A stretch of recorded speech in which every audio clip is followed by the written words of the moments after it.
जय हिंद। मेरे तरफ से सबको जय हिंद, गुड मॉर्निंग, नमस्कार। बच्चों, आप कैसे हो? वॉइस नहीं आ रही है क्या? मेरी आवाज आप तक पहुंच रही है? क्या आप मुझे सुन पा रहे हैं? It's okay. और वीडियो क्लियर है?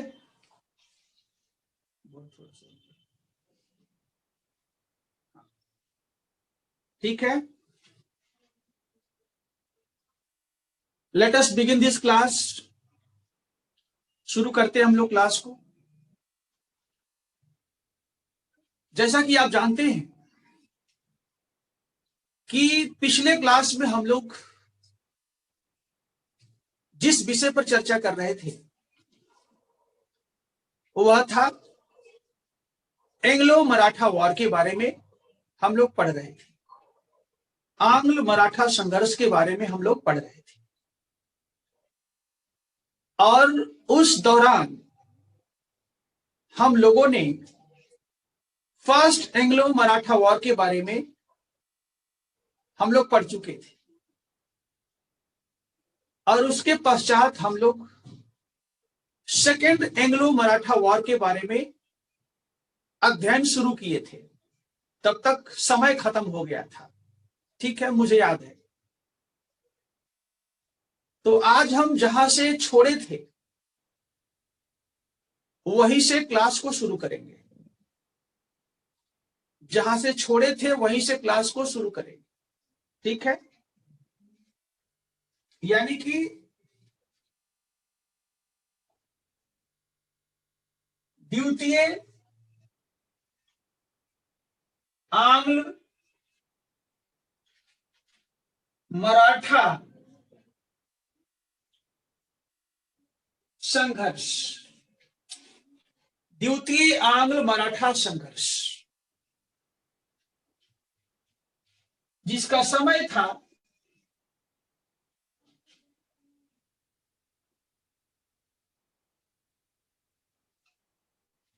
1803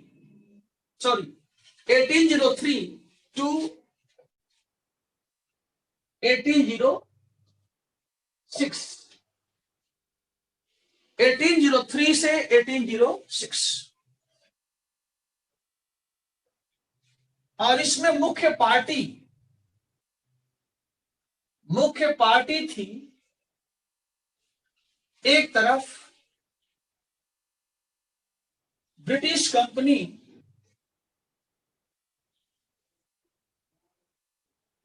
और दूसरी तरफ मराठे। ठीक है, एक तरफ ब्रिटिश कंपनी और दूसरी तरफ मराठी। ठीक है, अब देखिए घटनाक्रम का विकास।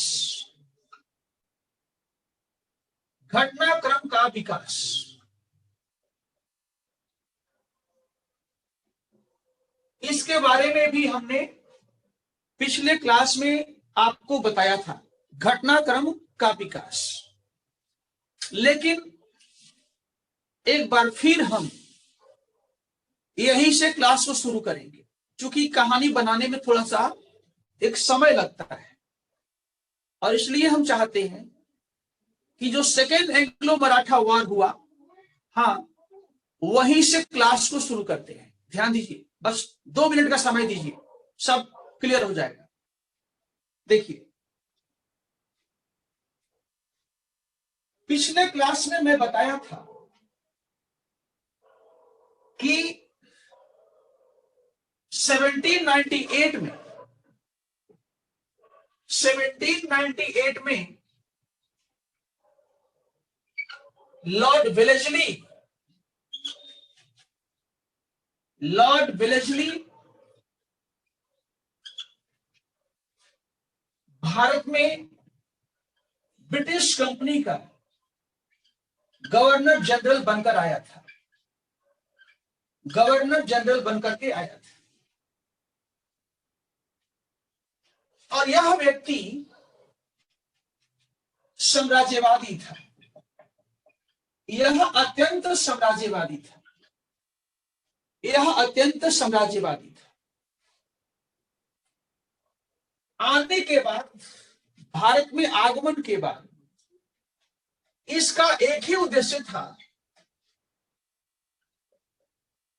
कि अधिकतम क्षेत्रों को ब्रिटिश साम्राज्य के अधीन लाया जाए।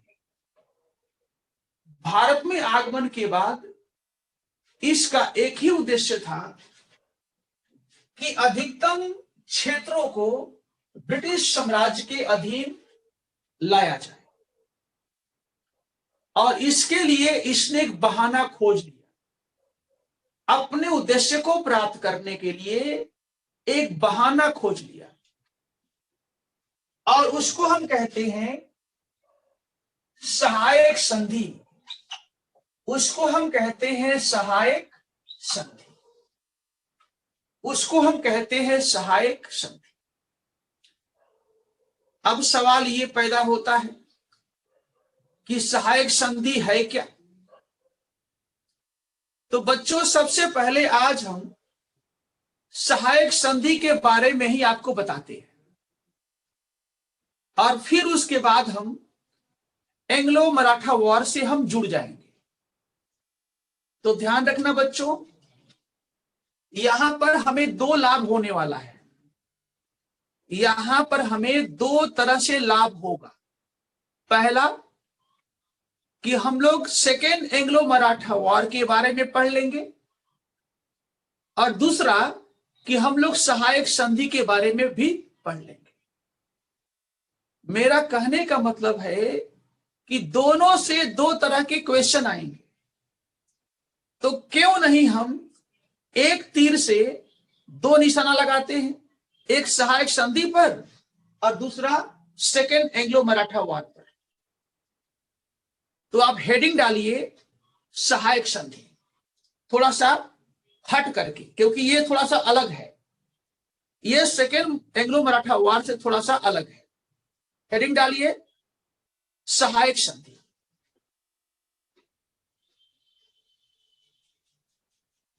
सहायक संधि।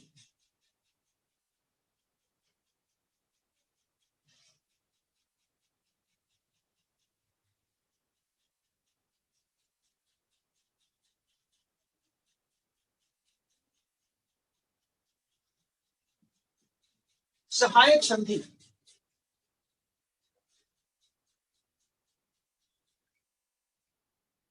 सहायक संधि हो गया। अब पहला पॉइंट, किसके द्वारा? किसके द्वारा?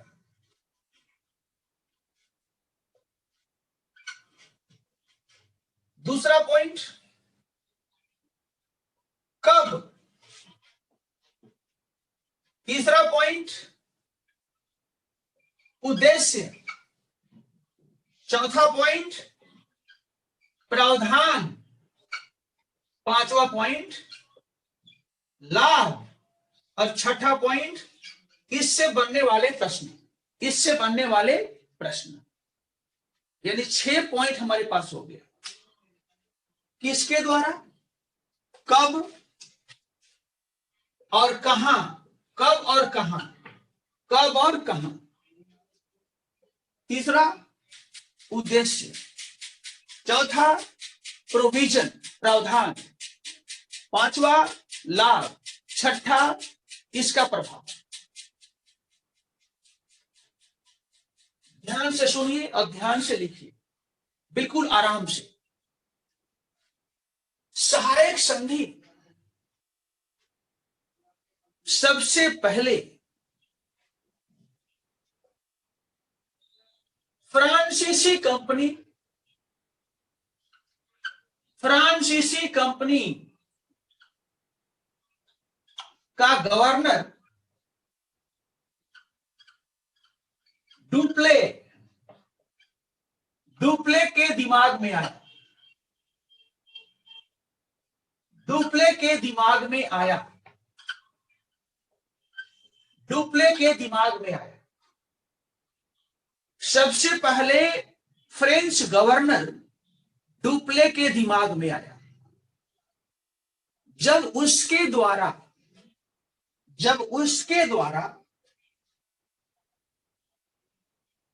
कर्नाटक तथा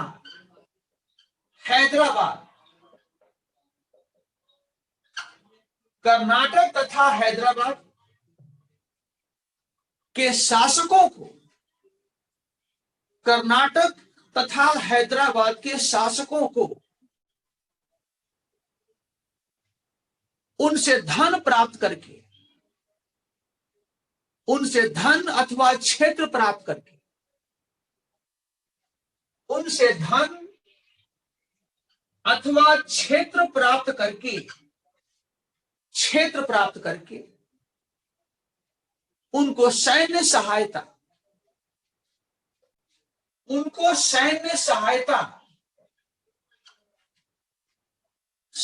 सहायता देने का प्रावधान किया गया। सैन्य सहायता देने का प्रावधान किया गया। सैन्य सहायता देने का प्रावधान किया गया। ये पॉइंट क्लियर है? आपको याद होगा कि डुप्ले जब एंग्लो फ्रेंच वार हो रहा था, उस समय कर्नाटक में चंदा साहब को और हैदराबाद में मुजफ्फर जंग को,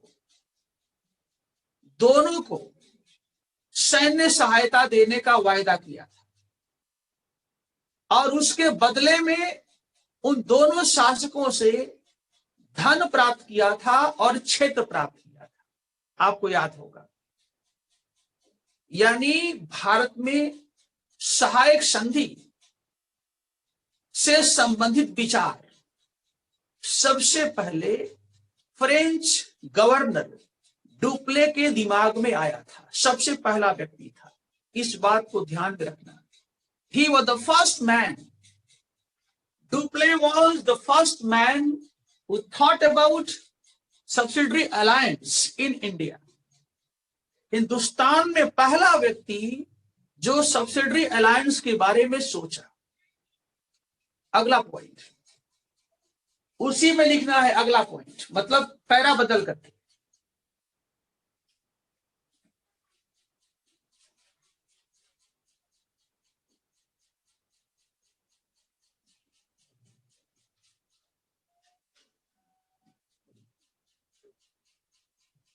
British governor general Lord Wellesley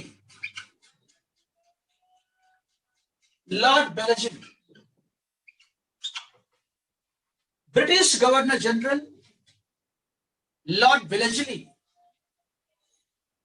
के द्वारा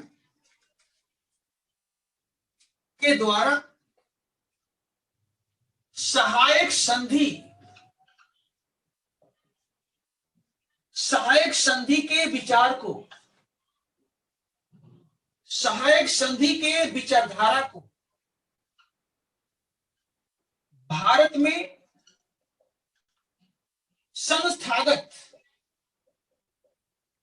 संस्थागत आधार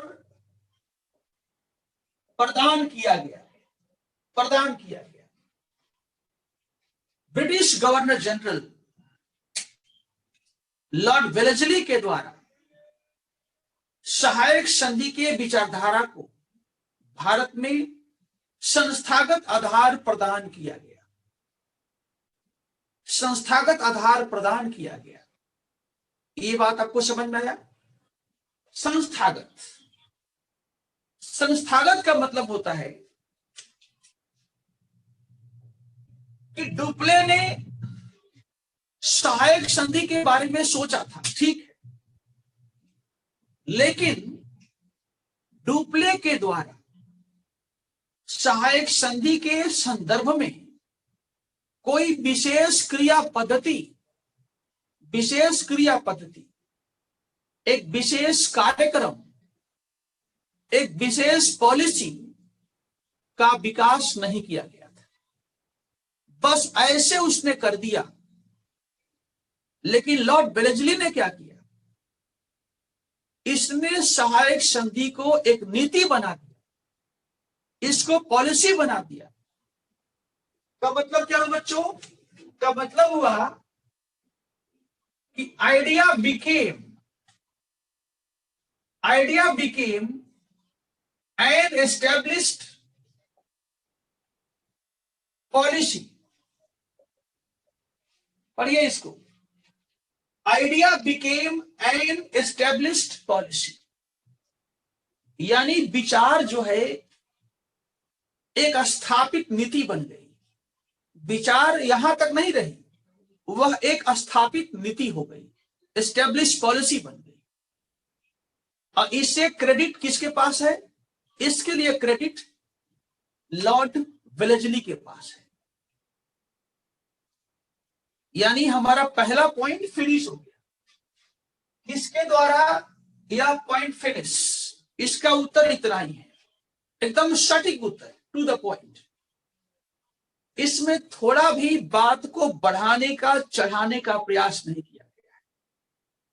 साफ साफ शब्दों में सीधे सीधे परोसा गया है, रखा गया है कि भाई ये सोचा ये, और इसे नीति ये बनाया, काम खत्म, सीधी सी बात। बच्चों आप देखोगे कि आज के समय में किसी के पास उतना समय नहीं है कि आपके बकवास को पढ़ेगा।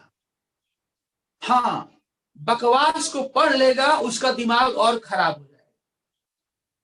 वह वहां बैठा है कि बस आपने जो आंसर लिखा है वो टू द पॉइंट हो, जो पूछा गया है वही लिखा गया है, न कम न अधिक, नंबर ले लो भैया तुम जाओ। बकवास जो लिखता है, बढ़ा चढ़ाकर लिखता है, कोई पढ़ता नहीं है, उसको फेंक देता है। और आज अधिकतम बच्चे यही करते हैं, एक बात को इतना खींचने लगते हैं उसका कोई अर्थ ही नहीं रहता है। राइट, अब आइए come to the second point, when and where, कहां और कब। ठीक है,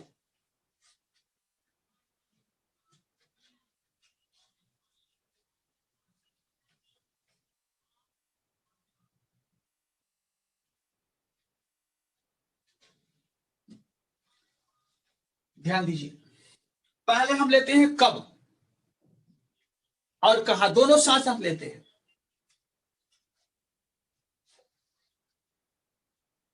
ये प्लेस हो गया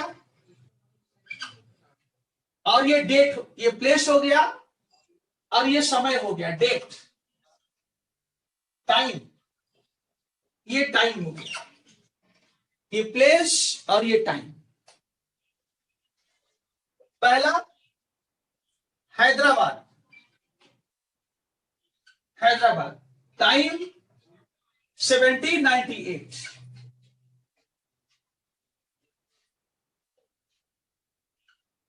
दूसरा तंजौर प्लस मैसूर, दो जगह तंजौर प्लस मैसूर, टाइम 1799। तीसरा अवध, टाइम 1801। चौथा पेशवा, टाइम दिसंबर 1802।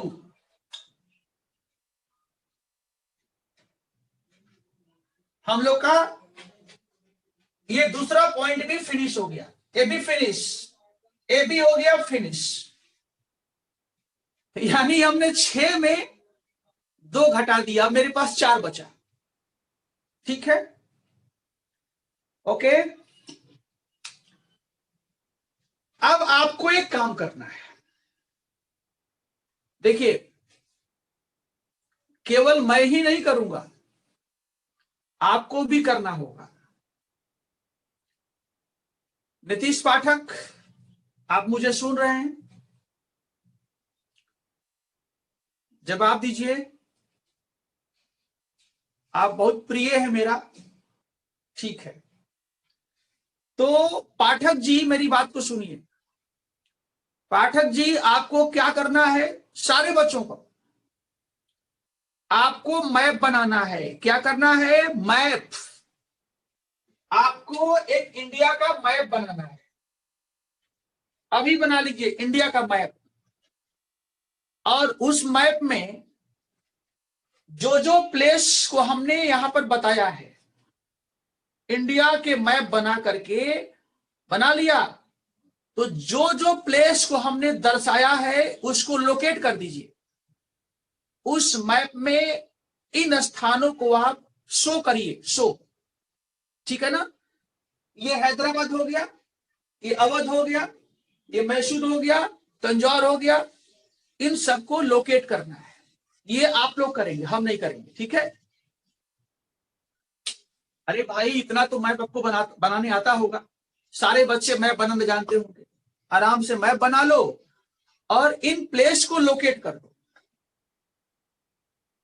इसका फायदा जानते हैं आपको? इसका फायदा आपको एक नंबर सीधे ऐसे मिल जाएगा। वेरी गुड नीतीश, एक नंबर आपको ऐसे मिल जाएगा। यदि ऐसे लिखेंगे आप तो मिलेगा एक नंबर, और मैप बना करके लोकेट करेंगे और वहीं पर ये डेट डालेंगे।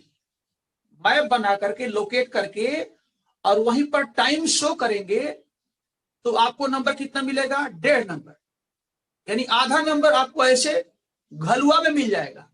ध्यान दीजिए, ठीक है? तो चलिए हम आगे बढ़ते हैं। अब मैं लेता हूं तीसरा पॉइंट, उद्देश्य। उद्देश्य लेता हूं,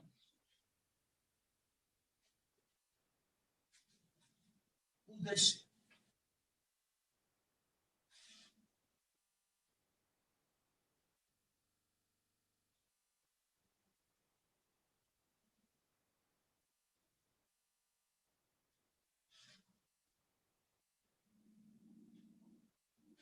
उद्देश्य, उद्देश्य क्या है? नंबर 1, भारत में ब्रिटिश साम्राज्य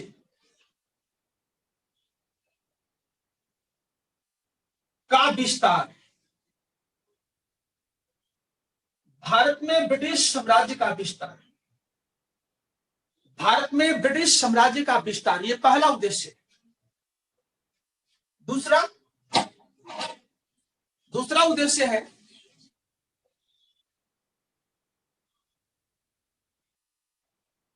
ब्रिटिश साम्राज्य को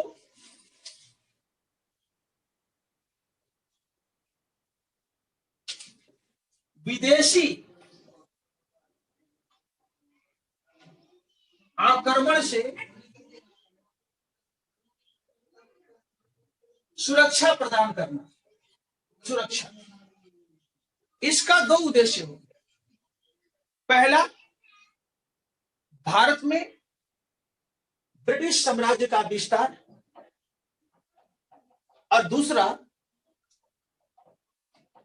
भारत में ब्रिटिश साम्राज्य को विदेशी आक्रमण से सुरक्षित करना।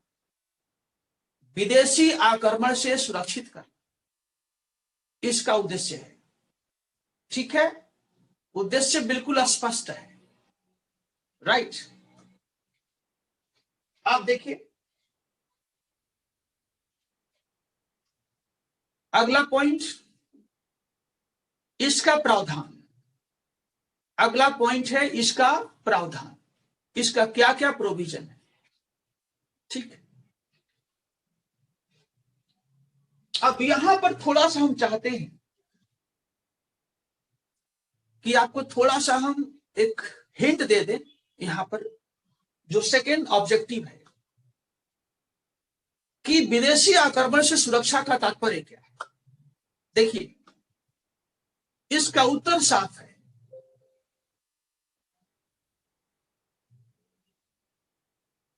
इसका उत्तर साफ है, सुनिए ध्यान से। सहायक संधि का जो विचार है, उस विचार में एक प्रावधान यह भी है, सहायक संधि का जो विचार है उसमें एक प्रोविजन यह भी है कि जो राज्य संधि को स्वीकार करेगा,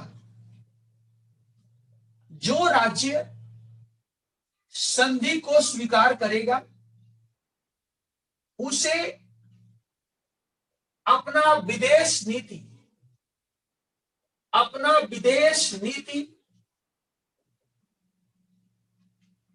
अंग्रेजों के हाथों में देना होगा।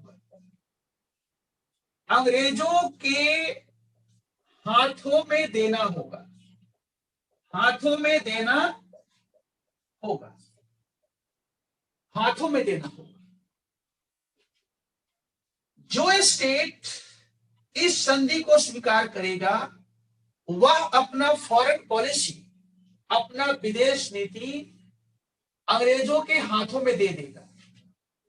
इसका मतलब साफ है कि यदि पेशवा या अवध, यदि पेशवा या अवध दोनों में से कोई, मान लो सहायक संधि को स्वीकार कर लेते, तो इनका विदेश नीति अंग्रेजों के हाथों में आ जाएगा। और जब इनका विदेश नीति अंग्रेजों के हाथों में आ जाएगा तो ये लोग किसी ब्रिटिश विरोधी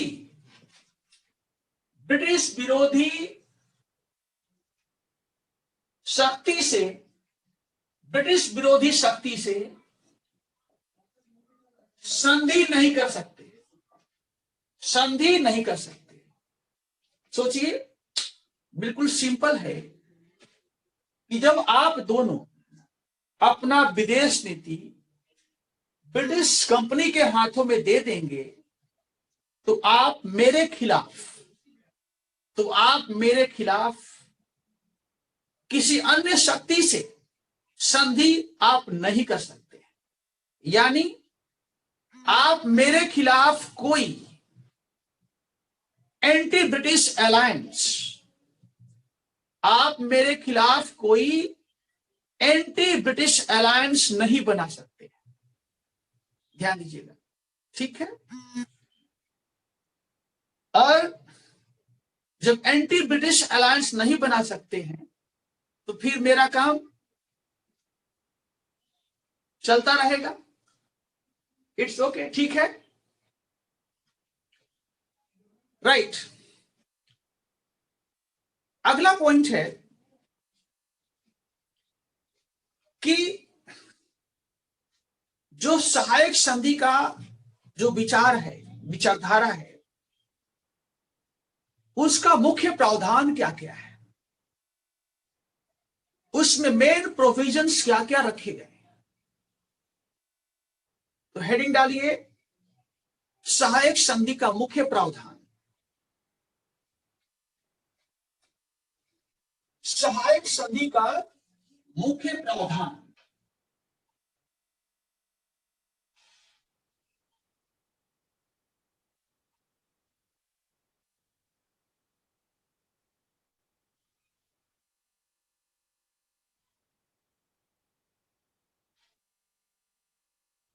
सहायक संधि का मुख्य प्रावधान।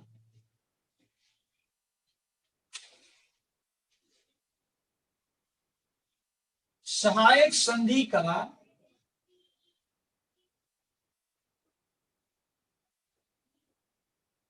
मुख्य प्रावधान, मुख्य प्रावधान, इसमें सबसे पहला पहला पहला संधि करने वाले राज्यों को, संधि करने वाले राज्यों को, संधि करने वाले राज्यों को अपना विदेश नीति, अपना विदेश नीति, अपना विदेश नीति को अंग्रेजों को देना था। सहायक संधि करने वाले राज्यों को अपना विदेश नीति ब्रिटिश कंपनी को सौंपना था। ऐसे लिखिएगा, नीति ब्रिटिश कंपनी को सौंपना था, ब्रिटिश कंपनी को सौंपना था, ब्रिटिश कंपनी को सौंपना था, ब्रिटिश कंपनी को सौंपना था। ये पहला प्रोविजन है। दूसरा प्रोविजन, सेकंड, संधि करने वाले राज्य, संधि करने वाले राज्य बिना कंपनी के अनुमति से, संधि करने वाले राज्य बिना ब्रिटिश कंपनी के अनुमति से, बिना ब्रिटिश कंपनी के अनुमति से न तो युद्ध, न तो युद्ध और न ही कोई समझौता कर सकते थे, समझौता कर सकते थे। बिना ब्रिटिश कंपनी के सहमति से न तो युद्ध, न तो युद्ध, न ही कोई समझौता कर सकते थे। Neither war nor compromise, neither war nor treaty was possible without the consent of British company। बिना ब्रिटिश कंपनी के अनुमति के न तो वॉर और न ही ट्रीटी, संधि किया जा सकता था। दोनों में से कोई नहीं। तीसरा,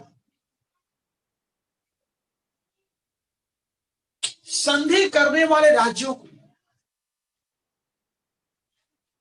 संधि करने वाले राज्यों को सुरक्षा प्रदान करने के लिए, सुरक्षा प्रदान करने के लिए एक ब्रिटिश सेना, एक ब्रिटिश सेना को उन राज्यों के क्षेत्र में, उन राज्यों के क्षेत्र में रखने का प्रावधान था, रखने का प्रावधान था, उन राज्यों के क्षेत्र में रखने का प्रावधान था, जिसका खर्च एक्सपेंसेज, जिसका खर्च उस राज्य को प्रदान करना था, जिसका खर्च उस राज्य को देना था, जिसका खर्च उस राज्य को देना था, उसका खर्च उस राज्य को देना था। या तो नगद, या तो नगद, या क्षेत्र के माध्यम से, या तो नगद अथवा क्षेत्र के माध्यम से, अथवा क्षेत्र के माध्यम से। यानी या तो आप कैश दे दीजिए, मान लीजिए एक साल में सेना पर 10 लाख रुपए खर्च है उस समय, मान लीजिए, तो 10 लाख या तो कैश दे दीजिए आप। यदि कैश नहीं दे सकते हैं तो आप उतना क्षेत्र हमें दीजिए जहां से रेवेन्यू लगभग 10 लाख के बराबर होना चाहिए। दोनों चलेगा, या तो ऐसा क्षेत्र जहां से आय हमको 10 लाख मिल जाए, या तो आप कैश दे दीजिए। ये दोनों आपके ऊपर निर्भर है। नेक्स्ट, अगला, संधि करने वाले राज्यों में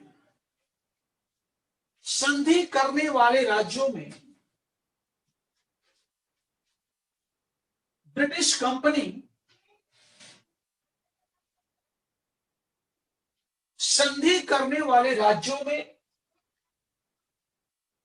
कंपनी अपना एक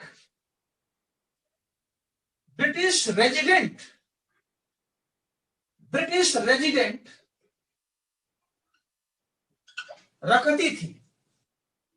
रखती थी। संधि करने वाले राज्यों में ब्रिटिश कंपनी अपना एक ब्रिटिश रेजिडेंट रखती थी, जो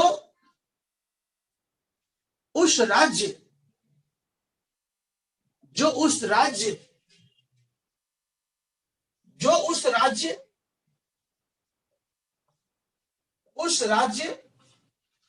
तथा ब्रिटिश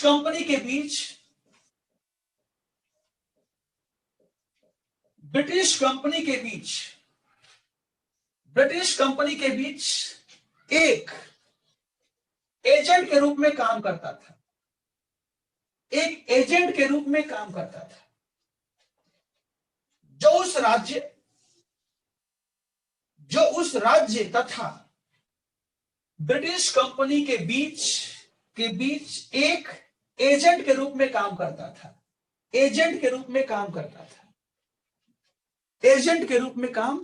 था। नेक्स्ट, संधि करने वाले राज्यों को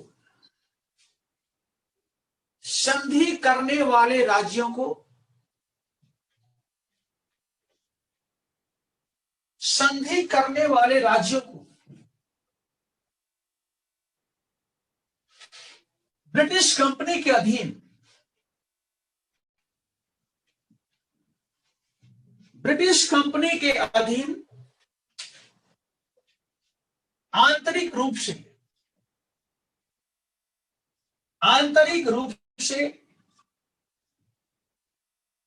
आंतरिक रूप से शासन करने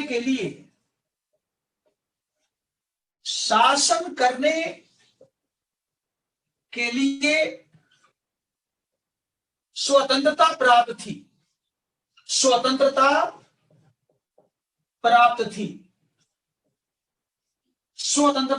थी। संधि करने वाले राज्यों को ब्रिटिश कंपनी के अधीन आंतरिक रूप से शासन करने के लिए स्वतंत्रता प्राप्त थी।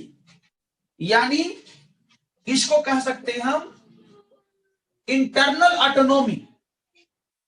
इसको लिख लो, इंटरनल ऑटोनॉमी अंडर दी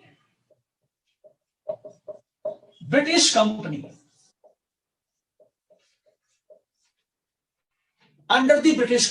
इसे नोट कर लेना, अंग्रेजी वाला भी। Internal autonomy under the British company.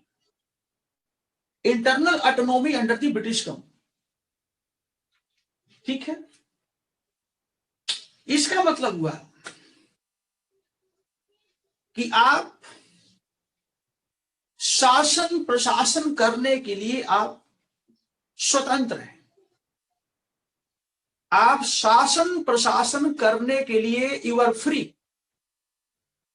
हम आपके आंतरिक मामलों में हम दखल नहीं करेंगे, उसमें हम हस्तक्षेप नहीं करेंगे।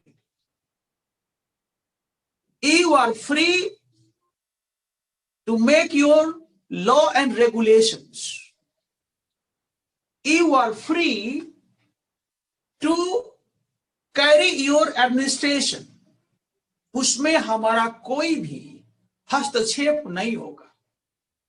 शर्त है कि आपकी नीति का प्रभाव हमारे हितों के प्रतिकूल न हो, यानी जो आप नीति बनाते हैं वह हमारे हितों को प्रभावित नहीं करना चाहिए। यदि हमारे हितों के विपरीत है आपकी नीति, तो हम उसमें हस्तक्षेप कर सकते हैं। यदि आप नहीं करते हैं तो यू आर फ्री, आप आराम से चलाइए, हमें लेना देना नहीं। ठीक है, अगला पॉइंट इसमें, अगला प्रावधान,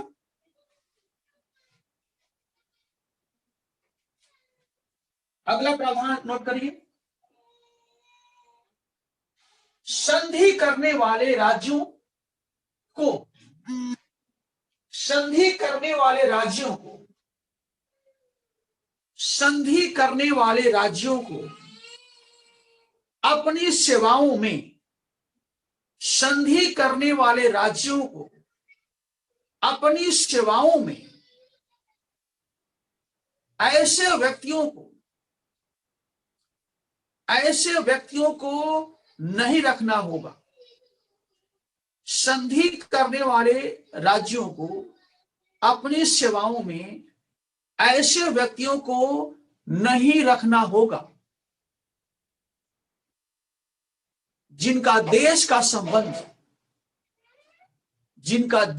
संबंध इंग्लैंड के साथ अच्छा नहीं है, जिनका देश का संबंध इंग्लैंड के साथ अच्छा नहीं है, इंग्लैंड के साथ अच्छा नहीं है। इस बात को समझिए।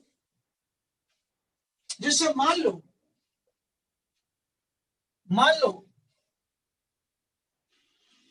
कि कोई आदमी माइकल है,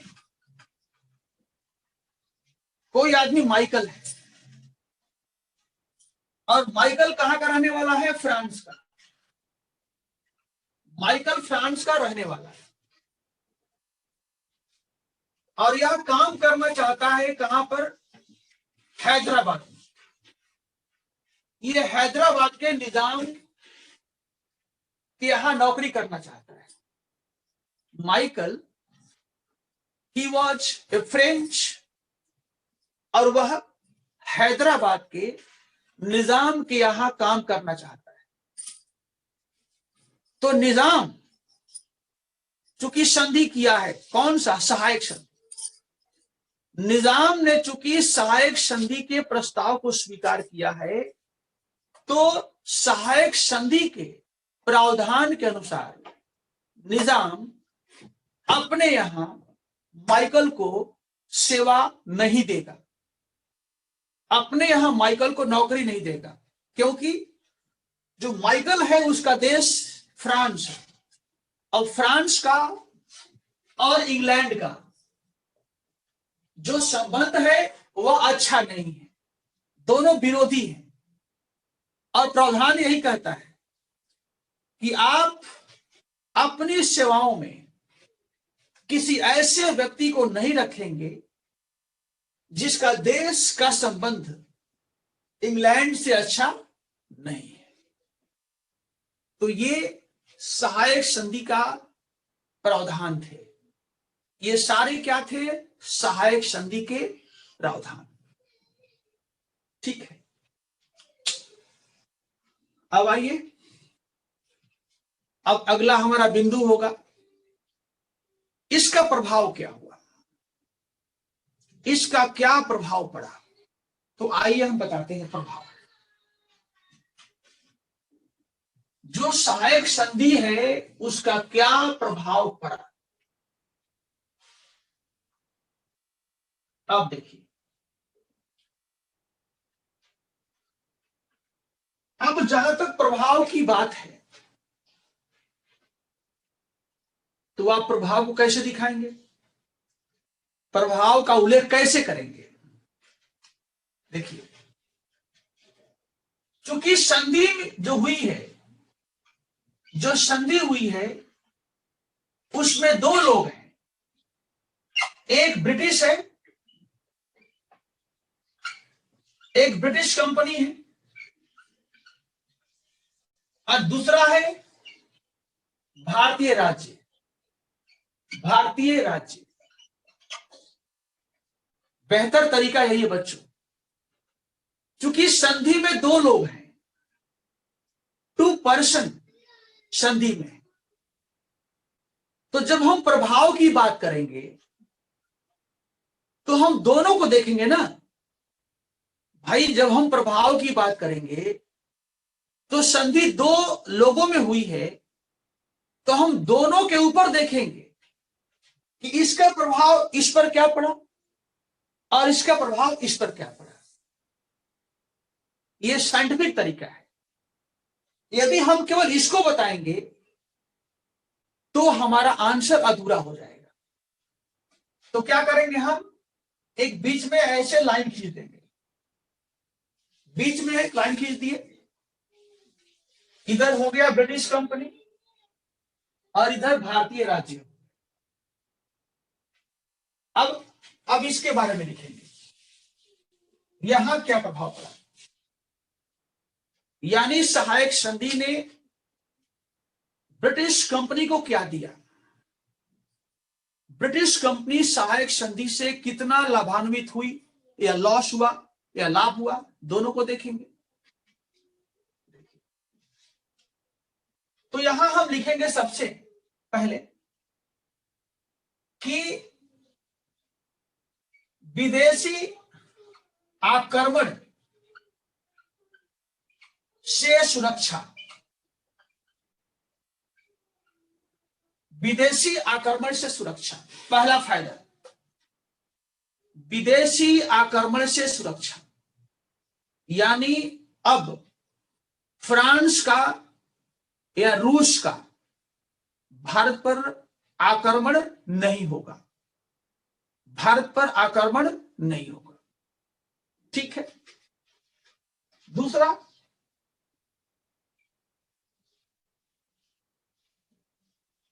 भारतीय शासकों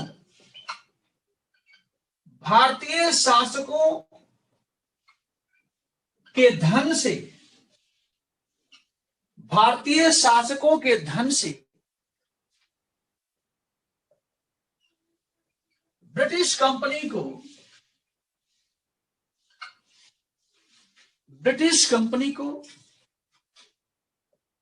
एक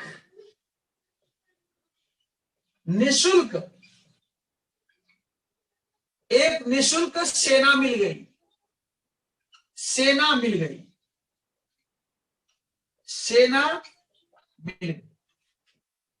बहुत अच्छा पॉइंट है ये। भारतीय शासकों के धन से ब्रिटिश कंपनी को एक निशुल्क सेना मिल गई। यानी ऐसा सेना जिसका वेतन हमको नहीं देना है, जिसका वेतन इनको देना है, इनको देना है वेतन। सेना जो है मेरी है, सिपाही मेरे हैं, उसका अधिकारी मेरा है, उसका प्रशिक्षण मेरा है, उसका हथियार भी मेरा है, और जो मैं कहूंगा वही करेगी, लेकिन उसका पूरा खर्च इनका है, इनका।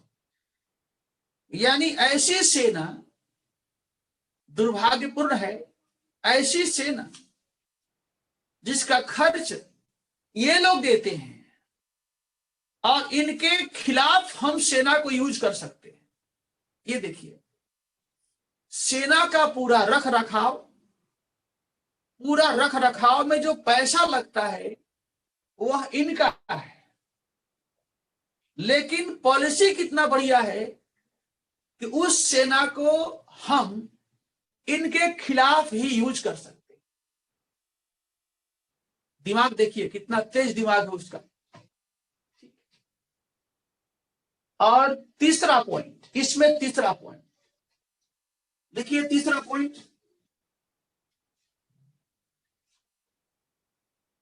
देखिए, थोड़ा भी आप ध्यान से सुनेंगे तो मुझे लगता है कि इतिहास जो विषय है वह टेक्निकल है ही नहीं।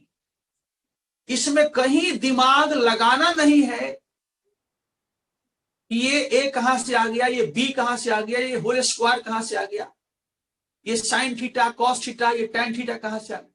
इसमें दिमाग लगाना ही नहीं। ये तो एक कहानी है।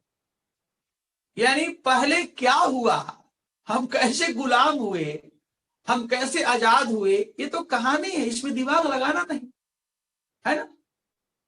मतलब एक जो पढ़ा लिखा नहीं वो भी समझ लेगा कि यार ये तो बेकार की बातें हो। जब पैसा हम देते हैं, सेना का पूरा खर्च हम उठाते हैं, तो ये कह रहा है कि सेना आपके खिलाफ यूज करेंगे। ये कितना बेकार आदमी है कि जिसका पैसा हम खर्चा करते हैं और ये कहता है कि उस सेना को मेरे खिलाफ यूज करने वाला है। बहुत सिंपल है, बस ध्यान से सुनना है आपको। तीसरा पॉइंट, तीसरा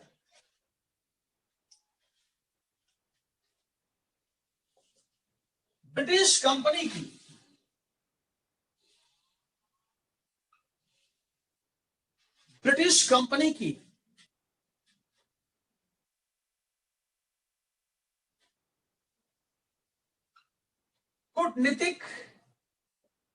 कूटनीतिक तथा सैन्य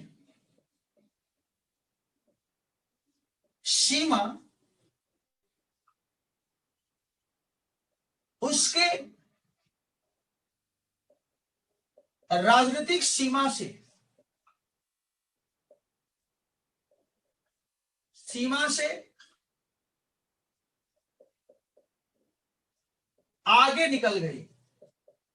आगे निकल गई। ब्रिटिश कंपनी की कूटनीतिक तथा सैन्य सीमा उसके राजनीतिक सीमा से आगे निकल गई। ये बहुत अच्छा पॉइंट है, इसको समझिए आप। ठीक है, अब मान लीजिए ये आपका हैदराबाद है,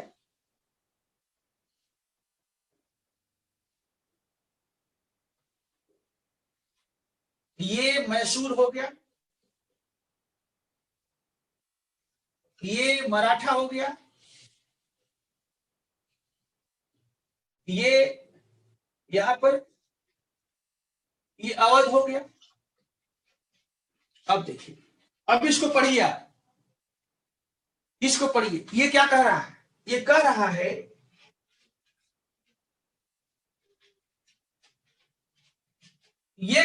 है कि कूटनीतिक यानी डिप्लोमैटिक, सैन्य यानी मिलिट्री, ठीक है, और एक कहता है पॉलिटिकल, राजनीतिक। तीन शब्द हैं, कूटनीतिक और सैन्य सीमा उसके राजनीतिक सीमा से आगे निकल गई, यानी डिप्लोमैटिक और मिलिट्री बाउंड्री उसके पॉलिटिकल बाउंड्री से आगे निकल गई। ये बहुत सुंदर है, समझिए।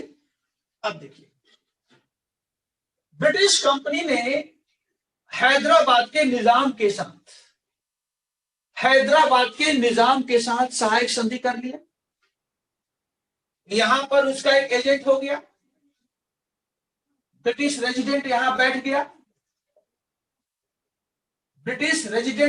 गया, एक एक यहां बैठ गया,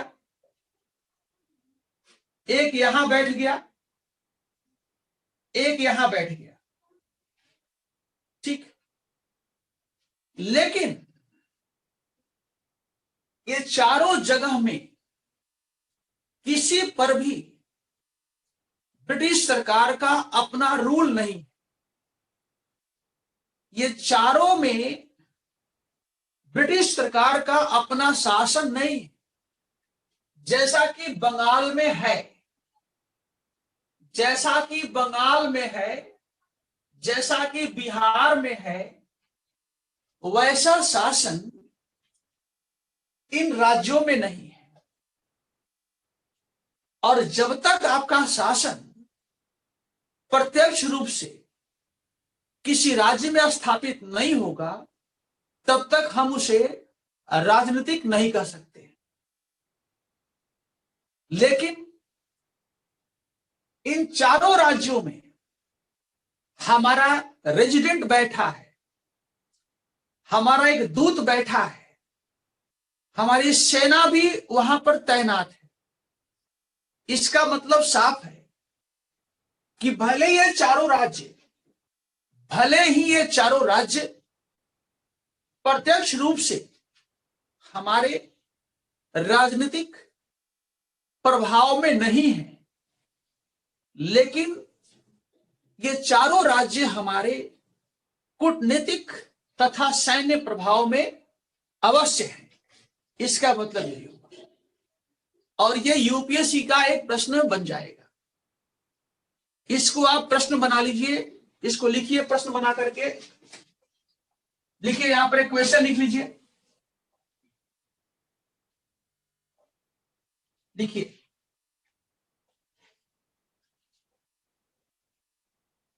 सहायक संधि ने भारत में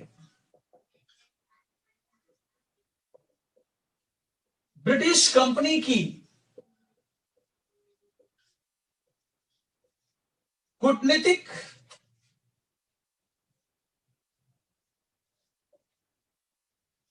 तथा सैन्य सीमा को उसके राजनीतिक सीमा से भी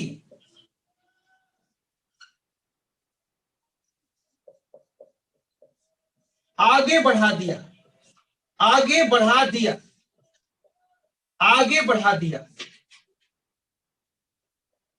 इस कथन को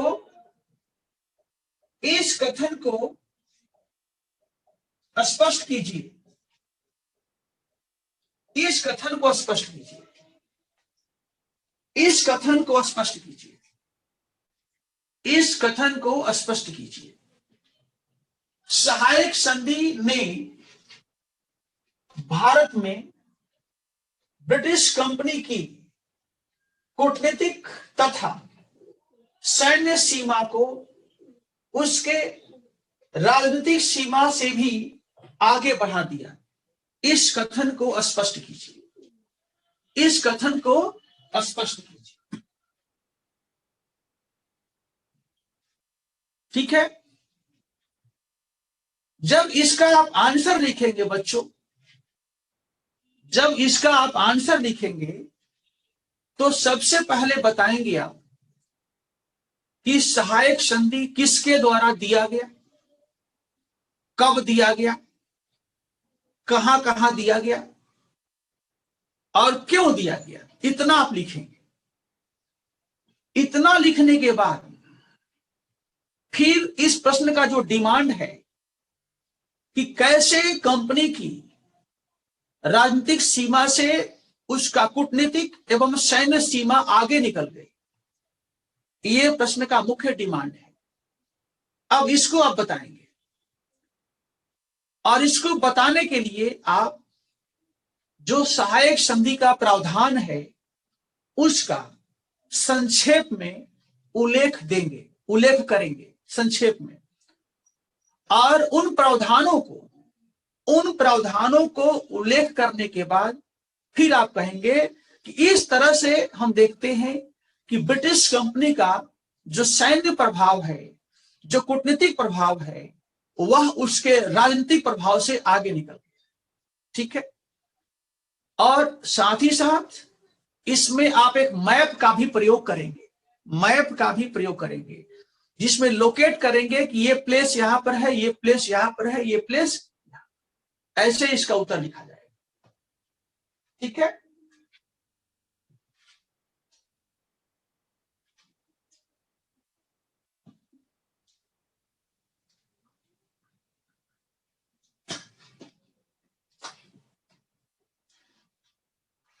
ठीक है। तो हाँ, अब लेते हैं कि सहायक संधि ने भारतीय राज्यों को कैसे प्रभावित किया, भारतीय राज्यों को कैसे प्रभावित किया। एक पॉइंट और हम लिख लेते हैं इसमें, एक पॉइंट और, एक पॉइंट इसमें और जोड़ सकते हैं आप, अच्छा पॉइंट है वो भी।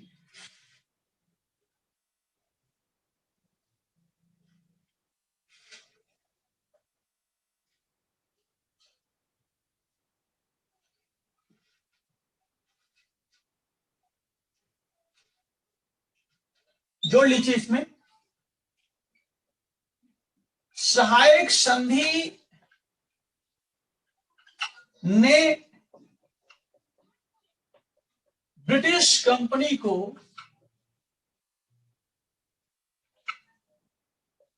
आर्थिक लाभ भी प्रदान किया, भी प्रदान किया, भी प्रदान किया। सहायक संधि ने ब्रिटिश कंपनी को आर्थिक लाभ भी प्रदान किया, आर्थिक लाभ भी प्रदान किया। जैसे एग्जांपल मैं देता हूं आपको, अभी आप पढ़ेंगे कि दिसंबर 1802 में, दिसंबर 1802 में पेशवा बाजीराव सेकंड, बाजीराव सेकंड तथा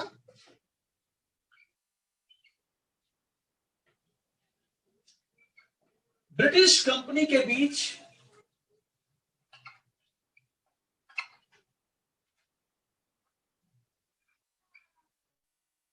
एक संधि हुई, एक संधि हुई, ब्रिटिश कंपनी के बीच एक संधि हुई, जिसको हम बेसिन की संधि कहते हैं, जिसको हम बेसिन की संधि कहते हैं, जिसको हम बेसिन की संधि कहते हैं। इसमें कहा गया कि पेशवा ब्रिटिश कंपनी को 26 लाख रुपए देगी, 26 लाख रुपए देगी। Peshwa Bajirao second British company को 26 लाख रुपए प्रदान करेगा, 26 लाख रुपए प्रदान करेगा। व्हाट इज दिस, ये क्या है? मैंने कहा आर्थिक लाभ, आर्थिक लाभ। बिना सहायक संधि के, बिना सहायक संधि के ब्रिटिश कंपनी पेशवा से 26 लाख रुपए डिमांड नहीं कर सकती थी। ध्यान दीजिएगा, यह सहायक संधि था इसी कारण कंपनी ने पेशवा से 26 लाख रुपए का डिमांड किया था। ठीक है, तो ये 4 पॉइंट बच्चों हो गया कि सहायक संधि ने ब्रिटिश कंपनी को किस तरह से लाभान्वित किया, यानी उसका प्रभाव क्या पड़ा। अब मैं लेता हूं कि सहायक संधि का भारतीय राज्यों पर क्या प्रभाव पड़ा, इसके बारे में।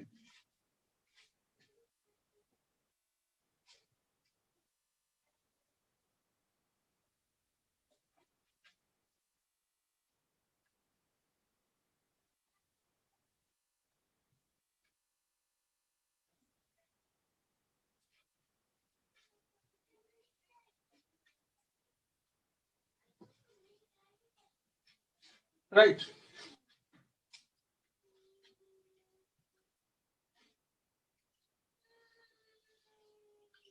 भारतीय शासकों पर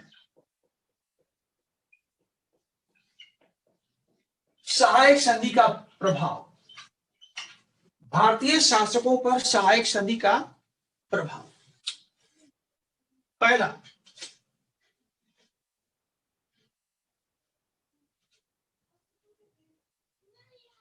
सहायक संधि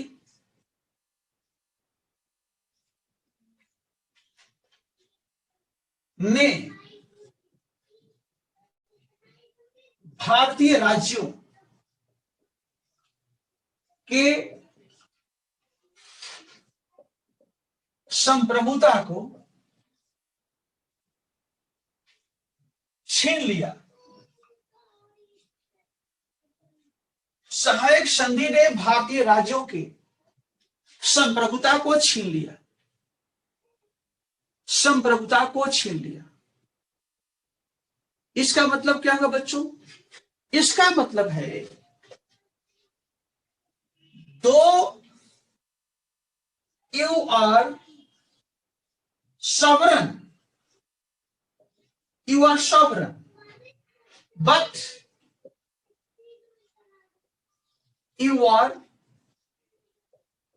not sovereign, you are not sovereign।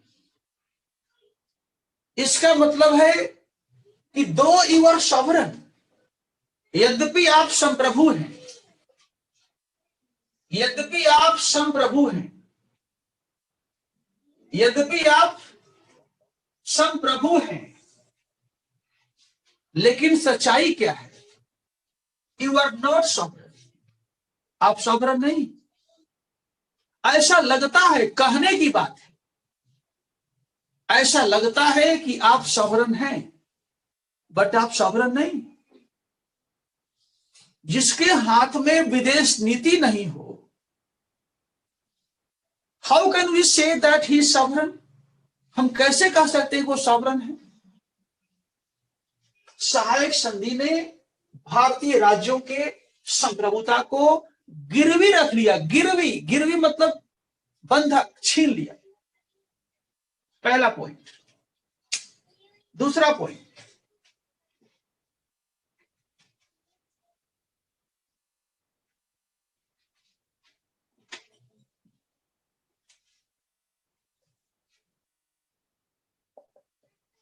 British विरोधी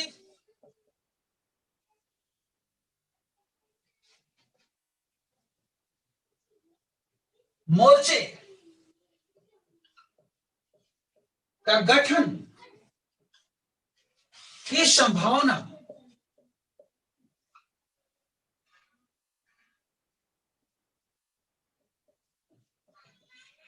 समाप्त। ब्रिटिश विरोधी मोर्चे का गठन की संभावना समाप्त। ब्रिटिश विरोधी मोर्चे की गठन का संभावना समाप्त। Means no chance, no chance to make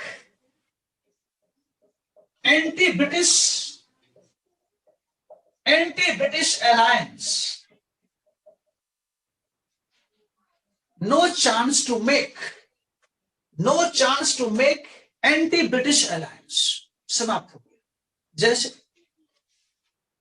मान लीजिए ये अवध है, ओ अवध हो गया, एच हैदराबाद हो गया, सी कर्नाटक हो गया, एम मैसूर हो गया, और ये एम मराठा हो गया।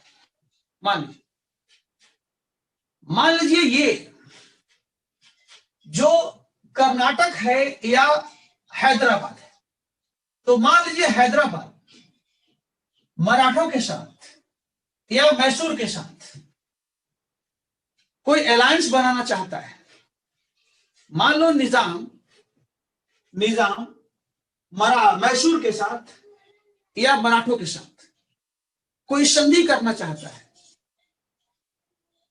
तो सहायक संधि में प्रावधान क्या है?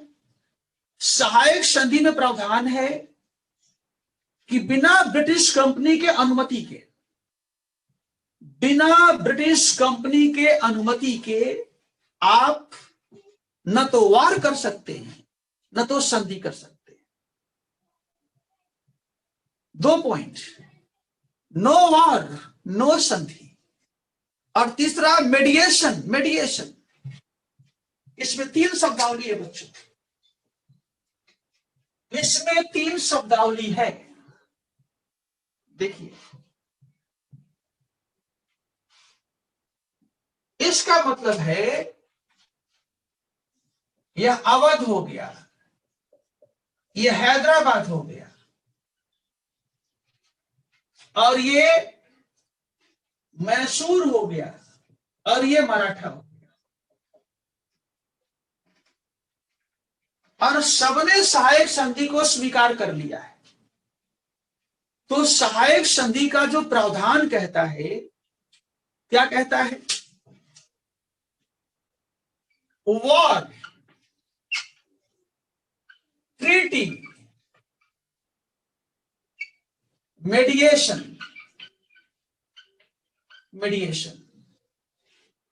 सहायक संधि का प्रावधान कहता है कि मैसूर अवध के साथ वार नहीं कर सकता,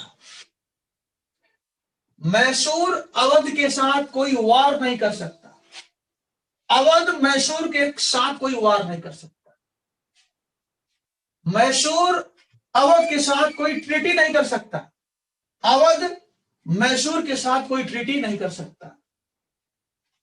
और तीसरा, मान लीजिए कि हैदराबाद में और मराठों में झगड़ा हो गया, दोनों में लड़ाई हो गया,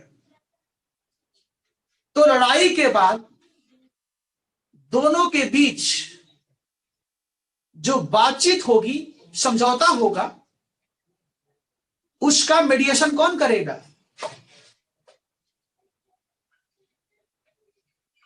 ब्रिटिश कंपनी करेगी।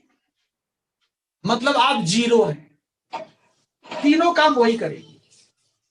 वार के लिए इससे पूछना होगा, समझौता के लिए इससे पूछना होगा, और झगड़े में जब समाधान होगा, बातचीत होगा, उसके लिए भी आपको पूछना पड़ेगा। Means though you are free but in reality you are not free. बात वही है, दो you are free but in reality you are not free. देखिए, neither war nor peace and nor mediation, तीनों आपके हाथ में नहीं। इसका मतलब you are zero, nil, you are nothing, you are just a shadow. ध्यान देना, you are just a shadow. A shadow, आप केवल एक छाया है, छाया।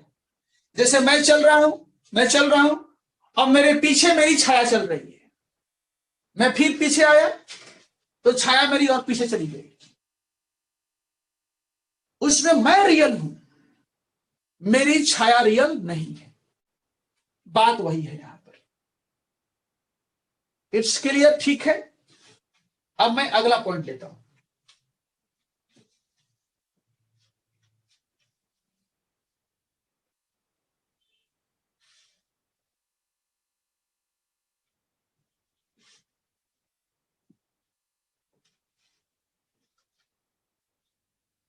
सहायक संधि वाले राज्यों में कुशासन, भ्रष्टाचार, अत्याचार,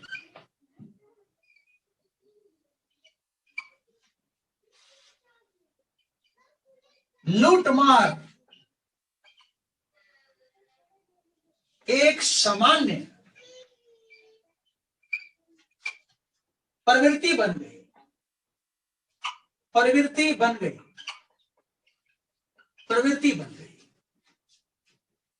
ये देखिए, सहायक संधि वाले राज्यों में कुशासन, भ्रष्टाचार, अत्याचार, लूटमार एक सामान्य प्रवृत्ति बन गई। प्रवृत्ति का मतलब होता है एक कैरेक्टर कि वहां होना ही होना है। इसका मतलब क्या हुआ बच्चों? इसका मतलब हुआ साफ साफ, समझिए बात को, इसका मतलब साफ हुआ। ये आप सुनिए,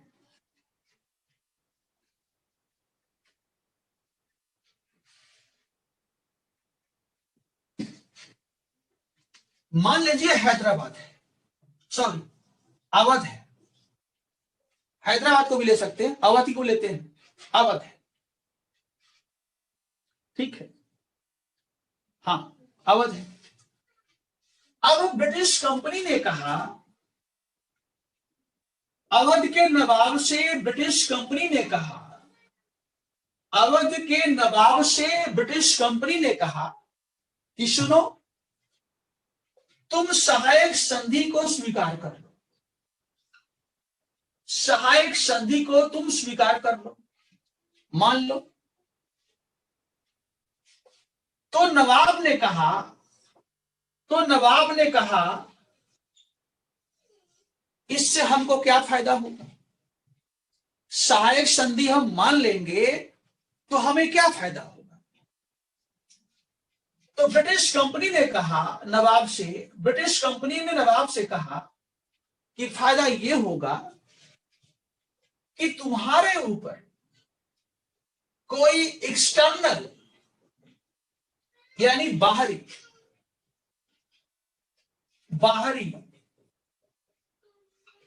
और तुम्हारे ऊपर कोई इंटरनल यानी आंतरिक आक्रमण नहीं होगा,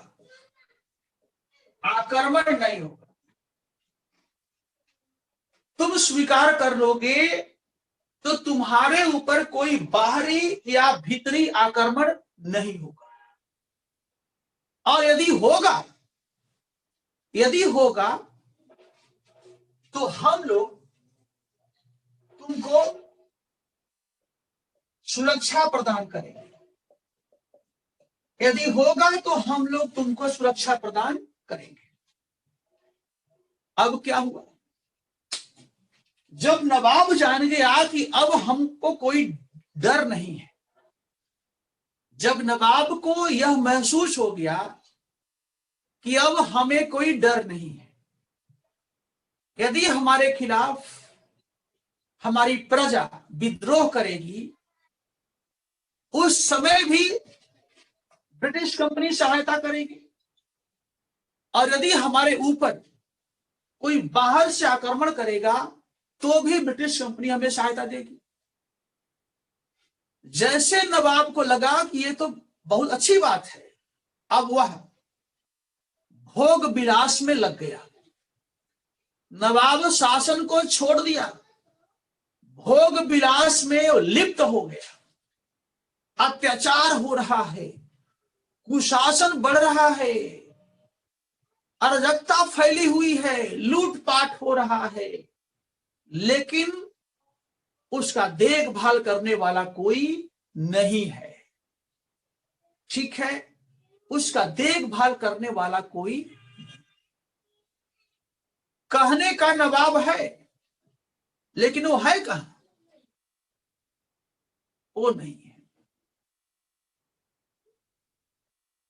ठीक, एक पिक्चर आपने देखा होगा, अजय देवगन की पिक्चर थी, क्या नाम था उसका,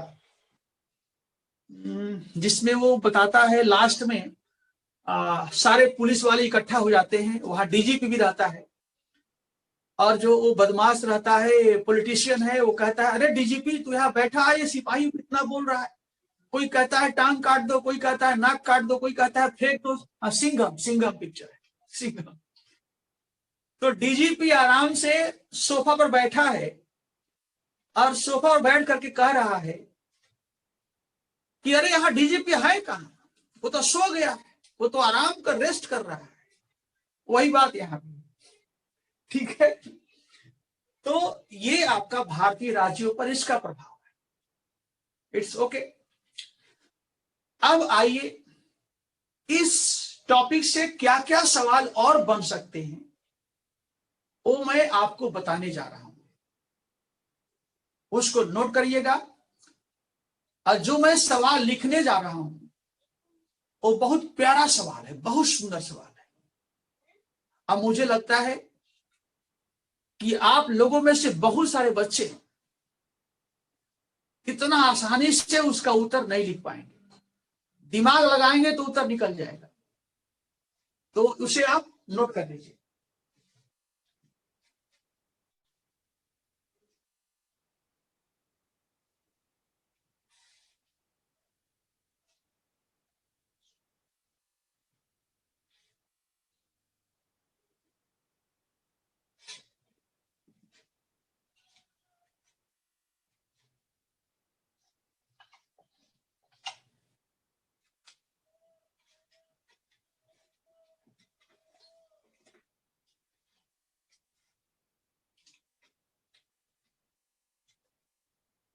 The subsidiary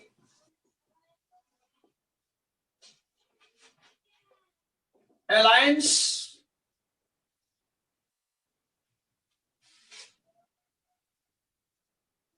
converted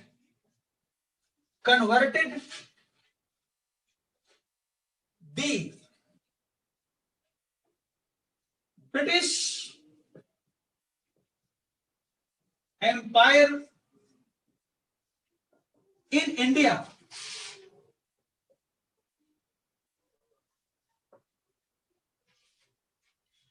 to the British Empire of India, of India, of India. Comment, ये स्टेटमेंट किसका है? Sidney Owen. ये कथन किसका है? सिडनी ओवेन का कथन है। सिडनी ओवेन, सिडनी ओवेन का कथन है।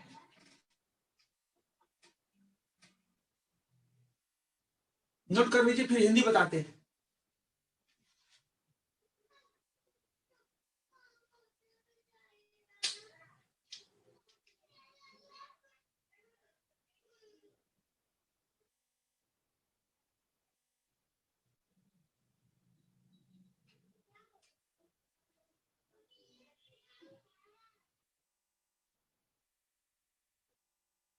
हो गया?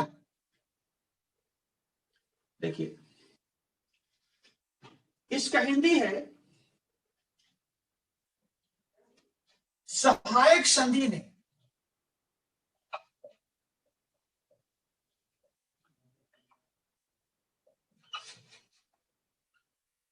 भारत में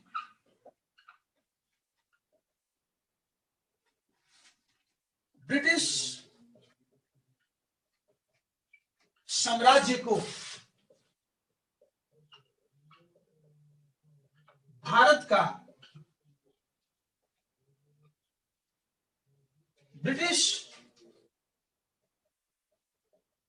साम्राज्य में तब्दील कर दिया, तब्दील कर दिया, तब्दील कर दिया। टिप्पणी कीजिए, टिप्पणी कीजिए, टिप्पणी कीजिए, ठीक है, टिप्पणी कीजिए।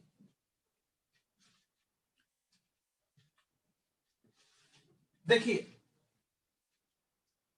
इस प्रश्न का जो उत्तर है वह दो शब्दों में छिपा हुआ है। दो शब्दों में इस प्रश्न का उत्तर छिपा हुआ है, और वह आप हिंदी व्याकरण पढ़े होंगे, उसमें एक कारक होता है, कारक। अंग्रेजी में उसे हम केस कहते हैं। आप लोग कारक या केस पढ़े होंगे, जरा जल्दी जल्दी से बोलिए। हाई स्कूल में या इंटरमीडिएट में आप तो पढ़े होंगे कारक, हिंदी में या अंग्रेजी में केस। इंद्रजीत सिन्हा बिहार का रहने वाला है, तो जरूर पढ़ा होगा। ठीक है, पवन पांडे ये हजारीबाग का है, जरूर पढ़ा होगा। पल्लवी सिंह रांची जरूर पढ़ी होगी। ठीक, पल्लवी, मैं एक बार रांची आया था और वहां पर एक जगह है, उसका नाम है फिरायलाल चौक। उसका नाम है फिरायलाल चौक, बहुत अच्छा चौक है वो। ठीक है ना? हाँ, ठीक है, राइट। हमारे कई दोस्त भी रांची में हैं, वहां नौकरी करते हैं वो लोग, कई लोग हैं हमारे मित्र हैं। ठीक है, देखो,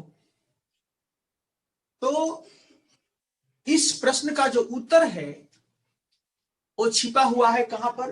कारक में। दो कारक है। पहला है इन, पहला है इन, पहला जो उत्तर है इन में है, वन, यानी में। कहां में है? ये में है। और जो दूसरा उत्तर है वो छिपा हुआ है ऑफ, ये ऑफ। हिंदी में है को, हाँ ये का, ये का हो गया। यानी इस प्रश्न का उत्तर दो कारकों में छिपा हुआ है। यदि हम केस को देखेंगे, अंग्रेजी देखते हैं केस, तो इन और ऑफ, और हिंदी व्याकरण के कारक में और का। अब आपको तय करना है कि दोनों कारकों का प्रयोग जो किया गया है वह किस संदर्भ में किया गया है। इसका उत्तर हम आज नहीं बताएंगे, इसका उत्तर हम कल बताएंगे। कल क्लास लेने से पहले या बीच में हम पूछेंगे कि जरा इसका उत्तर आया कि नहीं आया। यदि आपने सही बोला कि हाँ आ गया तो ठीक है, और कहा कि नहीं आया तो कल इसका उत्तर बताएंगे। आज अब इसलिए छोड़ देते हैं कि मैं चाहता हूं थोड़ा अपने से भी प्रयास करना चाहिए। देखिए, बात को समझने का प्रयास कीजिए। हमको तो बताना ही बताना है, लेकिन हम चाहते हैं कि थोड़ा सेल्फ एफर्ट होना चाहिए। देखिए, जो सही आदमी होता है ना, वो हमेशा आपको मोटिवेट करता है कि आप स्वयं चलिए, जब नहीं चलने आएगा तो हम बताएंगे आपको। ठीक है, इसलिए पहले आप प्रयास कर लीजिए, फिर इसका उत्तर हम देंगे। तो दिस इज ऑल अबाउट सहायक संधि, यही है सहायक संधि। अमन भी बिहार से रहने वाला है। देखो, यहाँ बिहार यूपी की बात नहीं है, यहाँ तो प्रियंका चंडीगढ़ से आती है, और सारे बच्चे भी हैं, इलाहाबाद के हैं, और कहाँ कहाँ के हैं। ठीक है, मतलब मेरा कहने का मतलब ये है कि जो बिहार और झारखंड के बच्चे हैं उनको अंग्रेजी और गणित, इंग्लिश और मैथ उनको जरूर आती है। बिहार के बच्चों में एक टेंडेंसी है कि उनको इंग्लिश और मैथ दोनों जरूर आती है, ठीक है, क्योंकि वहां के बच्चे वनडे एग्जाम ज्यादा देते हैं, ठीक है। चलिए तो हम आगे बढ़ते हैं, अब आते हैं अपना मूल पर, एंग्लो मराठा वार पर आते हैं, ठीक है।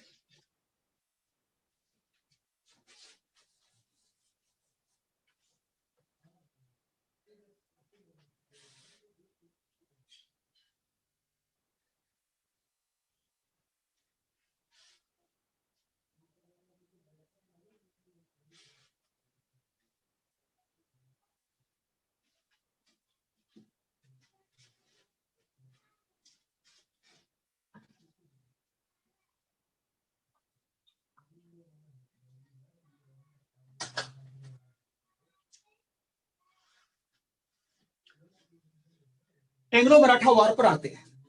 देखिए, मैंने कहा था कि लॉर्ड वेलेस्ली जो है वह सहायक संधि के द्वारा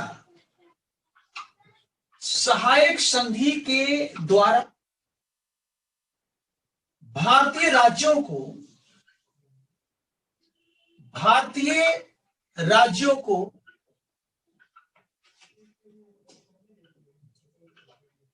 अपने जाल में,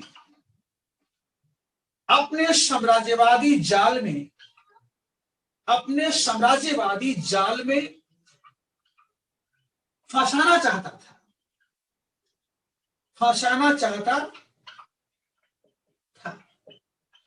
अपने साम्राज्यवादी जाल में क्या करना चाहता था? फंसाना चाहता था। लेकिन पेशवा बाजीराव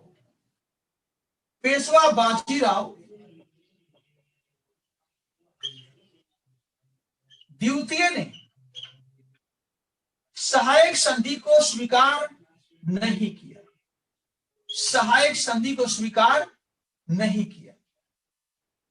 नहीं किया, ठीक है।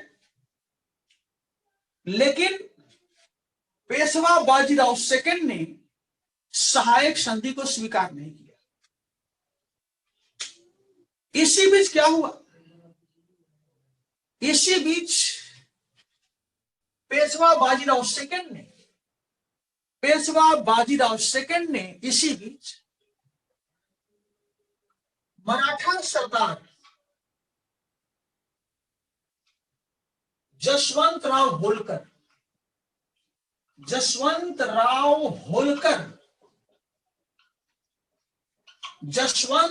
होलकर के भाई बिट्ठू जी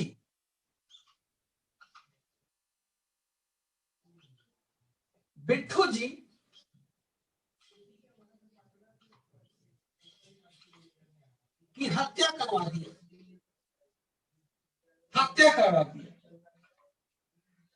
लेकिन इसी बीच मराठा पेशवा बाजीराव सेकंड ने मराठा सरदार जसवंत राव होलकर के भाई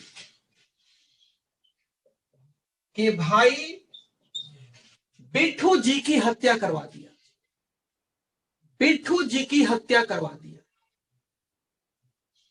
जिसका परिणाम हुआ,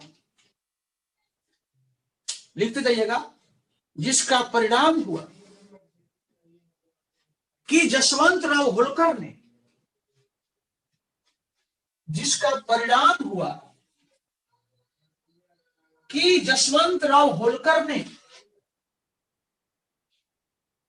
जसवंत राव होलकर ने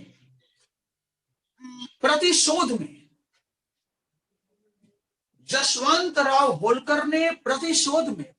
में पेशवा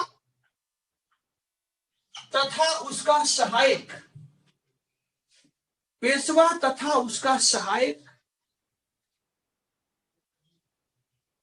दौलत राव सिंधिया राव सिंधिया के संयुक्त सेना को दौलत राव सिंधिया तथा पेशवा के संयुक्त सेना को एक युद्ध में पराजित कर दिया, जिसका परिणाम हुआ कि जसवंत राव होलकर ने प्रतिशोध में दौलत राव सिंधिया तथा पेशवा के संयुक्त सेना को एक युद्ध में पराजित कर दिया और पेशवा के पद पर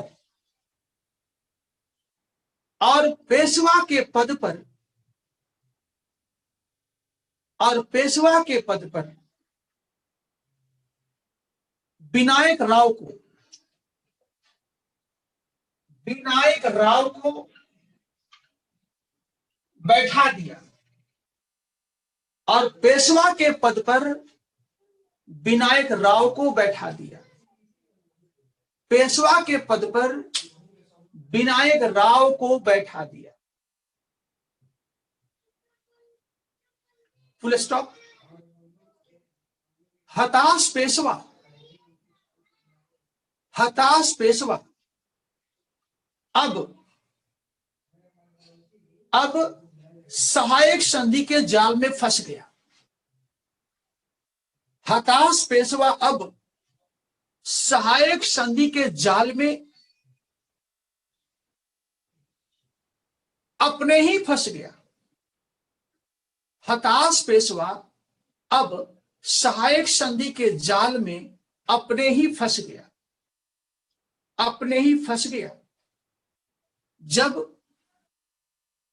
जब वह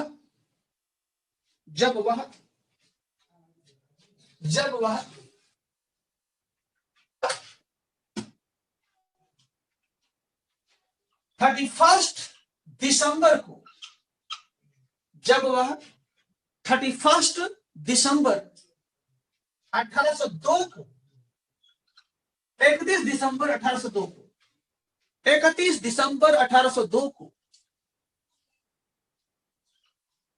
ब्रिटिश कंपनी के साथ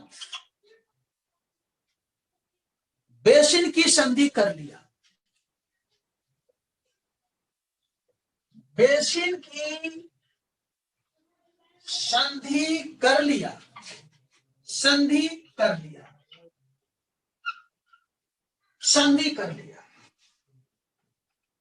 जो एक तरह से सहायक संधि थी। जो एक तरह से सहायक संधि ही थी, ऐसे लिखना। जो एक तरह से सहायक संधि ही थी। सहायक संधि ही थी। Full stop. अब नीचे लिखना है प्रावधान।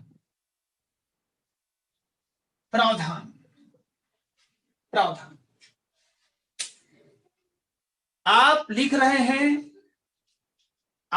रहे हैं सेकेंड एंग्लो मराठा वॉर के प्रावधान। आप लिख रहे हैं सेकेंड एंग्लो मराठा वॉर के घटनाक्रम का विकास। आपका हेडिंग यही था, घटनाक्रम का विकास।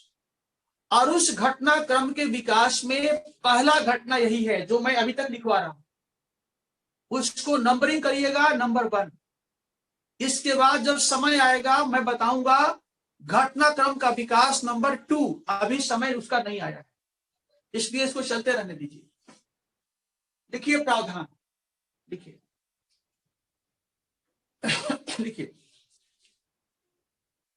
बेसिन की संधि के तहत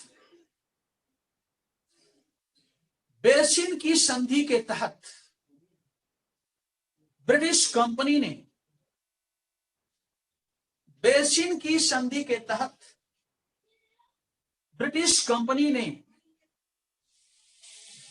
पेशवा बाजीराव सेकंड को, पेशवा बाजीराव सेकंड को सुरक्षा देने हेतु, पेशवा बाजीराव सेकंड को सुरक्षा प्रदान करने हेतु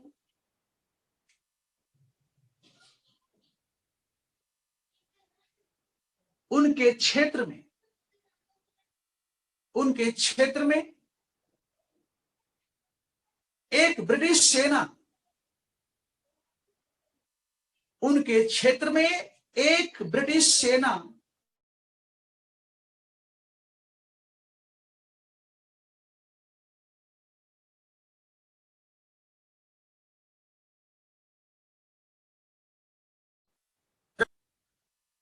रखने का प्रावधान किया,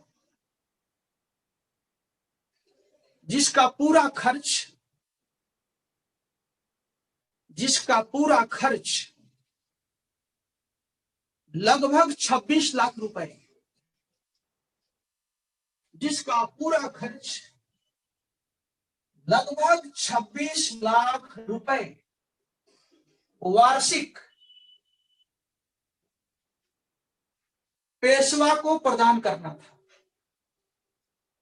लगभग 26 लाख रुपए वार्षिक पेशवा को प्रदान करना था।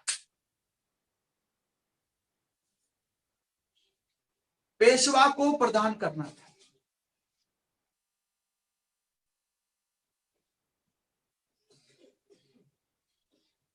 इसके लिए पेशवा, इस पैसा को चुकाने के लिए पेशवा, इस पैसा को चुकाने के लिए पेशवा इस पैसा को चुकाने के लिए पेशवा द्वारा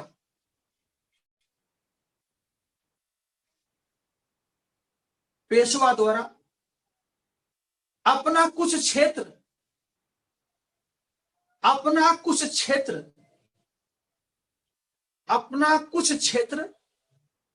ब्रिटिश कंपनी को समर्पित करना था। पेशवा द्वारा अपना कुछ क्षेत्र को ब्रिटिश कंपनी के लिए समर्पित करना था। अपना कुछ क्षेत्र को ब्रिटिश कंपनी के लिए समर्पित करना था। ब्रिटिश कंपनी के लिए समर्पित करना था। जैसे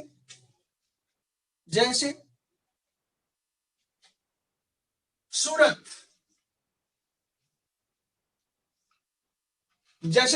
का क्षेत्र, नंबर 1 सूरत। नंबर 2 ताप्ती नदी के दक्षिणी क्षेत्र, ताप्ती नदी के दक्षिणी क्षेत्र। नंबर 3 नर्मदा एवं ताप्ती के बीच का क्षेत्र, ताप्ती के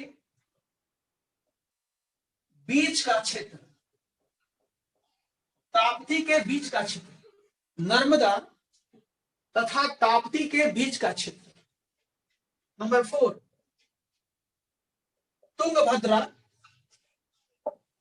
तुंगभद्रा नदी के समीप का क्षेत्र,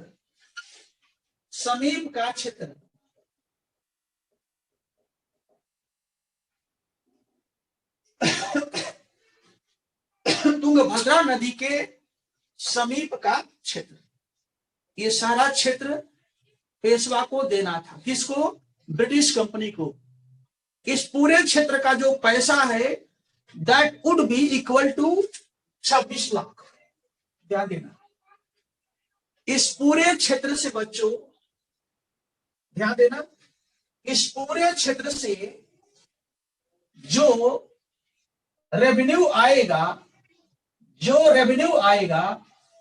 दैट शुड बी और that would be equal to 26 lakhs annually, 26 lakh सालाना, इसके बराबर होगा। ध्यान दीजिएगा, ठीक है। अब बेसिन की संधि में अगला प्रावधान लिखिए। ये तो पहला हुआ ना, अगला लिखिए, अगला लिखिए। अगला सब वही है, जितना मैं लिखवाया था सब वही है, ठीक है, सब वही है। उसको आप लिख सकते हैं, फिर मैं बोल देता हूं, लिख लीजिए। एक लिखवाता हूं, बाकी सब वही है, ठीक है, एक थोड़ा अलग है, लिख लीजिए। इस संधि के तहत, इस संधि के तहत पेशवा को, पेशवा को निजाम, पेशवा को निजाम अथवा अथवा मराठा सरदार, अथवा मराठा सरदार गायकवाड़, अथवा मराठा सरदार गायकवाड़, गायकवाड़ के साथ संघर्ष होने के दौरान, के साथ संघर्ष होने पर शांति समझौते में, संघर्ष होने पर ब्रिटिश कंपनी के द्वारा, संघर्ष होने पर ब्रिटिश कंपनी के द्वारा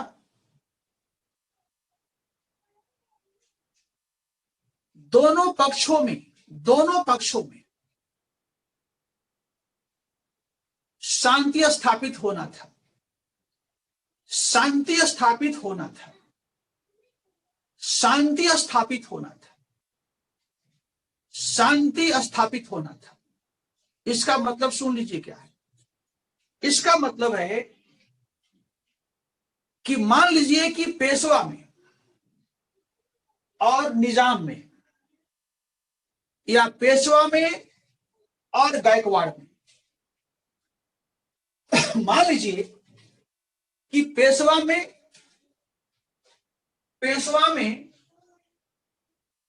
और निजाम में, या पेशवा में या गायकवाड़ में कोई लड़ाई होती है, कोई झगड़ा होता है, तो दोनों पक्षों के बीच जो मीडिएशन होगा, मीडिएशन, मीडिएटर जो होगा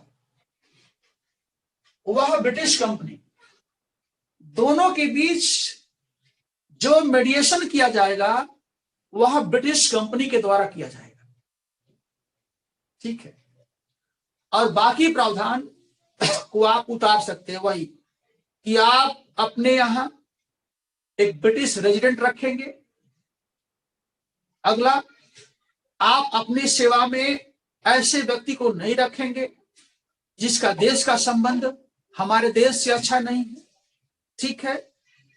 आप अपनी विदेश नीति हमारे हाथों में देंगे, बिना हमारे सहमति के कोई वार नहीं करेंगे, कोई आप समझौता नहीं करेंगे, वो सब बातें यहां पर एज इट इज आपको उतार देना है। इसलिए हम आगे बढ़ते हैं, आप उतना जगह छोड़ दीजिएगा। आप सभी बच्चे 3-4 पॉइंट के लिए जगह छोड़ दीजिएगा ताकि आप बाद में उसको वहां पर लिख लें। मैं आगे बढ़ता हूं, इट्स ओके, आगे बढ़ूं।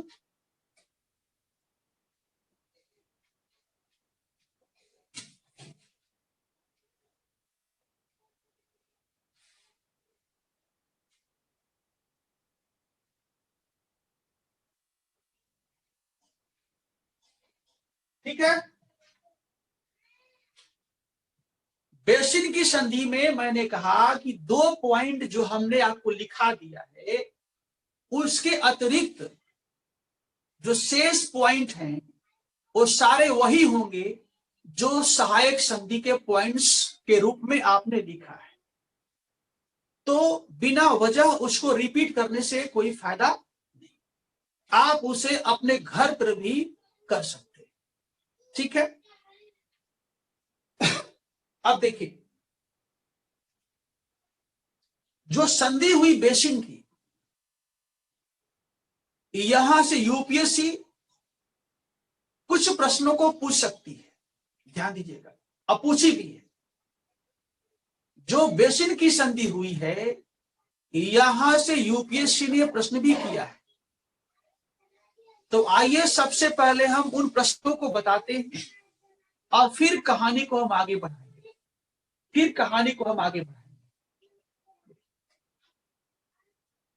एक हिस्टोरियन है जिसका नाम है सिडनी ओवेन। उसका नाम है सिडनी ओवेन। ये इतिहासकार है। ठीक है, क्या कहता है ये देखिए जरा। इसको हम क्या करेंगे बच्चों, सिंगल इन्वर्टेड कोमा में डाल देंगे। इसे हम सिंगल इन्वर्टेड कोमा में डाल देंगे। क्या कहता है, कहता है the treaty of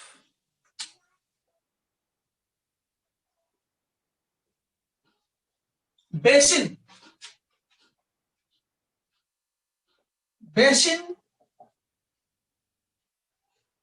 gave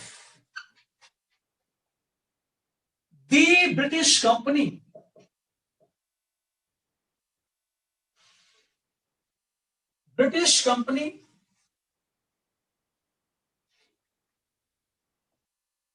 directly or indirectly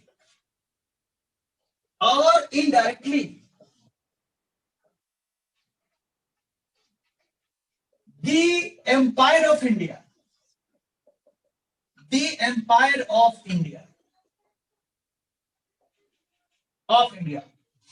अब इस कॉमा को हम क्लोज कर देंगे। यहां इन्वर्टेड कॉमा क्लोज हो गया, फुल स्टॉप। यहां पर कमेंट टिप्पणी कीजिए। एक सवाल ये है, आप सभी के पास पिछले 10 या 15 सालों का पेपर होगा, सभी के पास होगा। क्लास समाप्त होने के बाद आप देखना, ये सवाल कई बार पूछा है, एक बार नहीं कई बार पूछा है।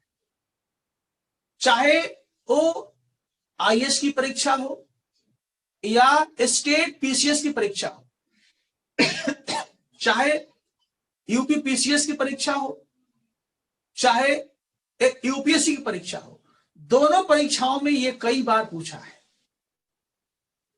तो एक सवाल ये है। दूसरा मेरा सवाल,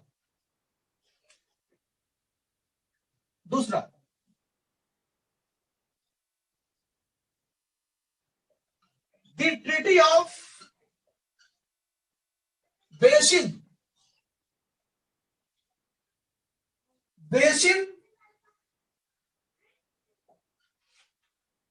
was signed. The Treaty of Basin was signed with a cipher.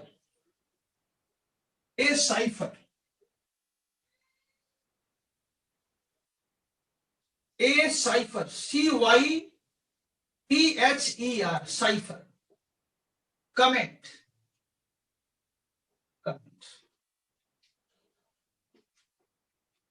दो सवाल, बहुत बेहतरीन सवाल है।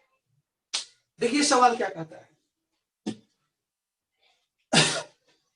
जो पहला सवाल है उसका हिंदी में बोलता हूं। सवाल कहता है, क्वेश्चन कहता है कि दी ट्रीटी ऑफ बेसिन, ट्रीटी का मतलब होता है संधि, ऑफ बेसिन, बेसिन की संधि। आगे क्या कहता है, गेव, दे दिया, द ब्रिटिश कंपनी, किसको दे दिया, ब्रिटिश कंपनी को, डायरेक्टली प्रत्यक्ष रूप से, और अथवा इनडायरेक्टली अप्रत्यक्ष रूप से, द एम्पायर ऑफ इंडिया। इसका पूरा वाक्य है कि बेसिन की संधि ने प्रत्यक्ष अथवा अप्रत्यक्ष रूप से, बेसिन की संधि ने प्रत्यक्ष अथवा अप्रत्यक्ष रूप से हिंदुस्तान का साम्राज्य ब्रिटिश कंपनी के हाथों में दे दिया। सेड बाय सिडनी ओवेन, ये कहता है सिडनी ओवेन। अब आपको बताना है माय डियर मेरे बच्चों कि सिडनी ओवेन ने बेसिन की संधि में क्या देख लिया। प्रियंका ध्यान दो मेरी बातों पर। बेसिन की संधि में सिडनी ओवेन ने ऐसा क्या देख लिया कि वो कह देता है, ऐसा क्या देख लिया कि वह कहता है इस संधि ने तो पूरे हिंदुस्तान का साम्राज्य दे दिया। यानी यह कथन गलत है तो कैसे, यह कथन सही है तो कैसे, इन दोनों का उत्तर लिखेंगे तभी जाकर के इसका आंसर कंप्लीट होगा। यदि आप इसे अस्वीकार करते हैं, आप कहते हैं कि नहीं ये गलत है, तो आपको सिद्ध करना होगा कैसे गलत है। यदि आप कहते हैं सिडनी ओवेन सही है, तो आपको सिद्ध करना होगा कि सिडनी ओवेन कैसे सही है, वही इसका उत्तर होगा। और दूसरा देखिए, the treaty of basin, the treaty of basin was signed with A cipher. Cipher का मतलब होता है बेकार आदमी। साइफर का मतलब होता है जिसका कोई अर्थ ना हो, व्यर्थ है, बिना काम के, नालायक कहते हो, नालायक। ये नालायक है, मतलब किसी लायक नहीं। तो किसी ने कहा है, उस किताब में उसका नाम नहीं दिया था, जिस किताब से मैंने लिया है ये स्टेटमेंट को, तो उस व्यक्ति का नाम नहीं दिया था, बस इतना ही लिखा था। तो मुझे लगा कि ये प्रश्न बन सकता है, मुझे लगा कि ये क्वेश्चन बन सकता है, तो मैंने अपने से इसे प्रश्न बना दिया। और ये प्रश्न बन गया, बेसिन की संधि एक नालायक व्यक्ति के साथ किया गया था। बेसिन की संधि एक नालायक व्यक्ति के साथ किया गया था। यानी जिस व्यक्ति के द्वारा यह कथन कहा गया होगा, उसके नजर में जो पेशवा बाजीराव सेकंड है वह लायक नहीं है, नालायक है। तो आपको सिद्ध करना है कि कैसे ही वह साइफर, वह नालायक कैसे था, यही इसका उत्तर हो। तो आपका समय भी मुझे लगता है समाप्त हो गया। ठीक है, आज मैं सोचा था कि इसको मैं समाप्त कर दूंगा और एंग्लो सिख वॉर के बारे में हम लोग पढ़ेंगे, आंग्ल सिख संघर्ष। लेकिन हम इतना डीपली चीजों को बताने लगे कि समय निकल गया। तो चलिए कोई बात नहीं, चूंकि ऑप्शनल है तो थोड़ा सा इसको हम लोग को इस तरह से पढ़ना होगा। ठीक है, इसको हम लोग सतही तौर पढ़ेंगे तो जो पेपर्स में प्रश्न पूछे जाते हैं उनका स्तर काफी गहरा होता है। तो चलिए आज हम लोग यहीं तक इसको समाप्त करते हैं और कल हम लोग फिर यहां से, जहां से मैं छोड़ा हूं वहां से मैं शुरू करूंगा। ठीक है, और जो भी आप जो क्वेश्चन देते हैं उसको लिखिए। इधर आपका जो आंसर मेरे पास आया था मैं नहीं देख पाया, कारण कि इधर लगातार कोई ना कोई पर्व था, दीपावली है, फिर छठ, तो उसी में थोड़ा हम भी इन्वॉल्व हो गए। लेकिन आज मैं देखूंगा, उसका उत्तर मैं कल बताऊंगा। Okay, God bless you, have a nice day, thank you.